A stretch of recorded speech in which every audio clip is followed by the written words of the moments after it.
beaucoup Baptiste. Je vais reprendre directement et je prends donc la parole pour vous présenter ma contribution qui va apparaître sur l'écran. Voici. Et il s'agit pour moi de continuer dans la même ligne que ce que Baptiste a commencé. Et un grand merci à vous deux déjà de vos présentations. Il s'agit d'aller un petit peu plus loin dans la réflexion en essayant de penser le devoir de vigilance à la lumière du travail de l'intelligence artificielle, mais aussi à la lumière du travail de plateforme. Voilà. Donc, on aurait pu penser initialement qu'il s'agissait de deux sujets sans lien, mais Baptiste nous l'a déjà un peu démontré, le devoir de vigilance pourrait finalement s'appliquer à l'intelligence artificielle d'une part et au travail de plateforme d'autre part. Donc, je vais définir un tout petit peu ces sujets avant de partir sur un projet de loi qui n'a pas été adopté, mais qui nous montre dans quelle direction on pourrait envisager d'aller. Suivante. Donc, pour revenir très rapidement sur d'abord l'idée d'intelligence artificielle, on dira simplement qu'il s'agit de modèles algorithmiques qui accomplissent dans le monde des fonctions cognitives et perceptives, autrefois réservées aux êtres humains, lesquels ont la faculté de penser, juger et raisonner. On notera en s'amusant le « autrefois ». Le travail de plateforme, qu'on n'a pas du tout défini pour l'instant, s'intéresse plus spécifiquement aux formes d'emploi dans lesquelles les organisations ou les individus utilisent une plateforme en ligne pour accéder à d'autres organisations ou individus pour résoudre des problèmes ou prester des services en échange d'un paiement. Et on a vu déjà, grâce à Antonio Casilli... Oui, je peux essayer, d'accord, merci. On a vu, grâce à Antonio Casilli, que ce travail de plateforme se conjugue parfaitement avec l'intelligence artificielle et l'accompagne, puisqu'on va souvent retrouver des plateformes, c'est-à-dire des entreprises, qui vont mettre ensemble des travailleurs et des demandeurs qui vont ensemble pouvoir fournir un service à une tierce personne. La machine fait donc office d'intermédiaire et permet de repenser la relation de travail. On a déjà parlé, et beaucoup ce matin, donc je ne m'y attarderai pas, des opportunités et des dangers de l'intelligence artificielle. Ce qu'on a tendance à ne pas voir, c'est ce que ça va signifier pour beaucoup de travailleurs dans le monde entier. Et véritablement dans le monde entier, ni seulement dans le Nord, ni seulement dans le Sud. Je parlais d'un consensus quant à l'encadrement nécessaire de ces outils qu'on retrouve relativement au niveau supranational dans la mesure où on s'accorde déjà à dire qu'il y aura des dangers. Mais on a tendance à oublier que ces dangers ne sont pas seulement pour les enfants, comme on a pu le dire ce matin, mais aussi pour des travailleurs qui se retrouvent victimes de cette nouvelle réalité. Ça fonctionne. Quand on parle des effets de l'intelligence artificielle sur l'emploi, et là c'est un tableau qui nous vient de l'Organisation internationale du travail, on voit que tout le monde devrait être touché, au sens où l'intelligence artificielle est un outil qui va transformer le travail. On a tendance à oublier qu'il transforme le travail tant et tant, aussi bien pour les groupes supérieurs, les salaires supérieurs, que pour les salaires inférieurs, tant et tant que chacun va voir son métier transformé, au point que certains emplois disparaîtront, c'est ce qu'on entend, mais au point que aussi, et comme Antonio Casilli nous l'a très bien dit, ces emplois peuvent apparaître et être des nouveaux emplois liés à l'intelligence artificielle. Alors, ce que j'aimerais faire très rapidement et très simplement ici, donc c'est une toute petite anecdote finalement, c'est juste une petite idée que je développe rapidement du fait du temps et qui reprend d'ailleurs un article et un dossier que nous avions publié à la fois à Droit Social et à la revue de droit des affaires internationales. Il s'agit simplement ici de reprendre une proposition de loi qui n'a pas été adoptée. Elle avait été proposée en 2020, l'avis a été défavorable, elle a donc été mise aux oubliettes. Mais il m'a semblé intéressant de revenir dessus. Pourquoi ? Parce que cette proposition de loi avait pour objet de s'intéresser spécifiquement à un devoir de vigilance s'appliquant aux travailleurs de plateformes numériques. Et cette proposition de loi, plus spécifiquement, je vous en lis le titre, s'intéressait à la protection des travailleurs indépendants par la création d'un devoir de vigilance, à la défense du statut de salarié et à la lutte contre l'indépendance fictive.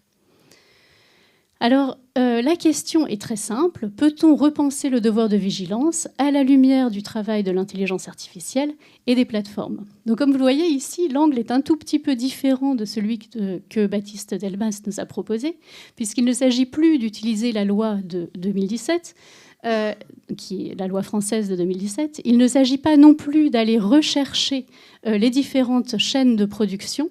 Il s'agit simplement ici d'aller envisager les travailleurs, donc tous les travailleurs, j'aurais envie de dire, donc pas seulement ceux qui vont se retrouver loin de l'Europe, mais tous ces travailleurs indépendants qui travaillent par le biais des plateformes et aussi pour l'intelligence artificielle. Donc c'est une analyse prospective, puisque comme je l'ai dit, cette proposition de loi n'a pas été adoptée, et il s'agit donc de commencer à repenser le droit, ce qui est à mon avis absolument nécessaire en ces temps de changements sociologiques et sociaux. Donc je m'attarderai sur 4 points. L'objectif de cette loi, son champ d'application, ses critères d'application et la question de la juridisation et de la responsabilité. Donc ce sera très anecdotique, mais il s'agit simplement d'essayer de comprendre comment on peut repenser la loi. En termes d'objectifs, il s'agit de voir d'abord que l'articulation entre devoir de vigilance d'une part et intelligence artificielle et plateforme est tout à fait possible. Pourquoi est-elle possible, cette articulation? Parce que l'objectif est finalement le même. Il s'agit de réguler et d'améliorer la situation des travailleurs. Dans la proposition de loi, on voyait qu'il s'agissait d'une question sociale majeure. Et en fait, on retrouve dans les différents textes, donc aussi bien dans la loi de 2017 sur le devoir de vigilance que dans la directive sur le devoir de vigilance qui a été adoptée depuis, ou encore la directive sur les plateformes, une directive qui a été adoptée en octobre. Donc vous voyez qu'il y a un grand nombre de textes nouveaux sur la question et que les législateurs, aussi bien en France qu'en Europe, mais partout dans le monde, s'intéressent à ces questions et ont envie, quelque part, d'essayer d'améliorer la situation des travailleurs. Et d'ailleurs, on s'inscrit dans un mouvement. On avait déjà pu voir, par exemple, lorsqu'on s'intéressait au détachement des travailleurs, qu'on avait dans le Code du travail un article L1262-4.1 où il était dit qu'il fallait faire une déclaration de détachement et désigner un représentant pour les services d'entreprise établis hors de France et détachant des salariés en France. Donc on avait déjà un mouvement qui s'est retrouvé même dans les lois plateformes, les lois françaises plateformes, qui sont des lois qui n'avaient peut-être pas pour objet de protéger tant et tant le travailleur, mais qui au moins cherchaient un compromis, dirons-nous. On a deux lois très connues en France sur le travail de plateforme, la loi El Khomri d'une part et la loi dite mobilité d'autre part. Chacune de ces lois, donc l'une d'entre elles a posé une présomption d'indépendance, ce qui est assez amusant quand on sait qu'un peu plus tard, la directive plateforme a posé une présomption de salariat. Donc c'est l'inverse, on a ces deux statuts opposés, si je puis dire, une dichotomie entre travailleurs salariés, travailleurs indépendants. Et là, on avait donc en France, et en premier, une présomption d'indépendance. Présomption d'indépendance qui était compensée par, et c'est ce que j'ai écrit ici, l'introduction de la RSE, c'est-à-dire la responsabilité sociale des entreprises, dans le droit français et à destination des plateformes numériques. Il s'agissait donc de donner des responsabilités à ces entreprises afin de protéger les travailleurs dans la mesure où le droit dur ne le ferait pas. Et c'est parce que justement on posait une présomption d'indépendance qu'on pouvait dans le même temps se dire qu'il fallait que les entreprises elles-mêmes, et ici les plateformes, se chargent de la protection de ces travailleurs.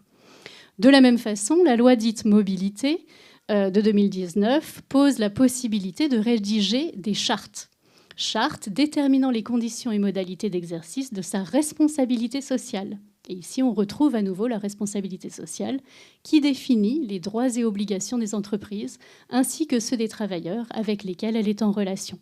Et là encore, on voit la construction d'un droit mou dans le droit dur, si je puis dire, dans le droit national, ce qui permet en fait une sortie légère, mais néanmoins avérée, d'un droit solide de protection des travailleurs, d'un droit auquel on était habitué, d'un droit du salariat. Au-delà de l'objectif, on peut se poser la question du champ d'application. Et là, je serai assez rapide, mais je tiens à préciser ici qu'à partir du moment où on a vu que l'objectif était commun, on pourrait imaginer un champ d'application qui soit assez large. Et je commencerai par la proposition de 2020, qui est celle qui nous intéresse, qui est donc un petit peu plus bas dans la slide. On voit qu'il était proposé que toute entreprise ayant recours à des travailleurs indépendants pour l'exécution d'une opération, quelle qu'en soit la nature et quelle qu'en soit la localisation. Et là, vous voyez que, encore une fois, c'était une proposition de loi en droit français, mais qui aurait pu s'appliquer au-delà du territoire français. Et c'est très intéressant de voir qu'on pourrait, de cette façon, et finalement assez facilement, sortir du champ du droit national.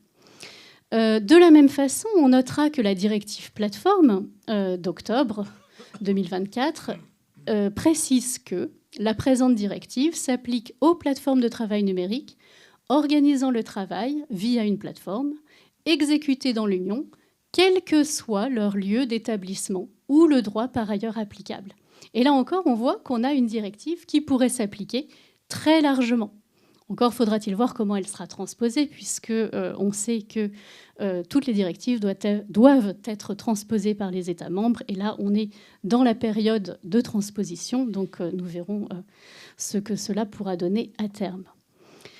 Je n'insisterai pas sur le champ d'application de la loi de 2017 parce que Baptiste Delmas en a déjà parlé.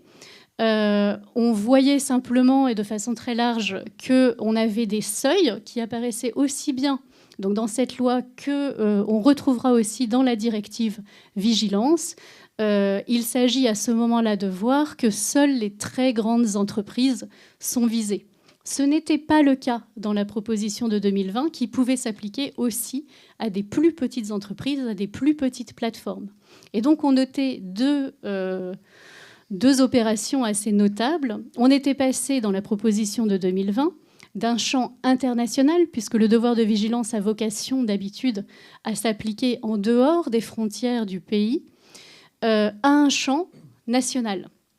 Champ national, puisque ici, on pouvait dire que finalement, le devoir de vigilance s'appliquerait non seulement aux travailleurs de Madagascar, par exemple, mais aussi aux livreurs Deliveroo ou encore aux chauffeurs Uber qui sont dans nos rues à Paris et qui sont des travailleurs indépendants.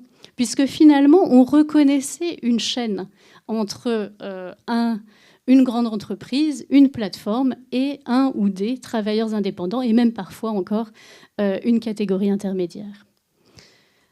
Au-delà du champ, il faut s'intéresser aux critères. Et là encore, je ne reviens pas sur la loi de 2017, puisqu'on a déjà pu lire les différents critères, mais je m'intéresserai à ceux qui étaient proposés dans la proposition de loi de 2020, et je le lis avec vous.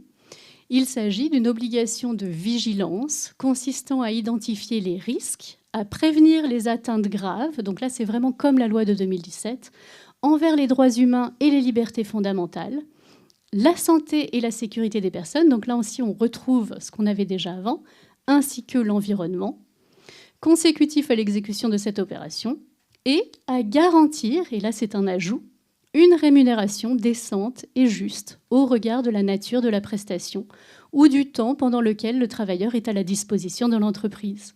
Et il s'agit de quelque chose d'extrêmement simple finalement, simplement une rémunération digne, mais on voit que ça pourrait être tout à fait pertinent à la lumière des documentaires et des explications d'Antonio Casilli. Alors bien évidemment, il y a beaucoup de problèmes, beaucoup de définitions à donner, des risques, des atteintes, de tous les termes qu'on a pu identifier ici.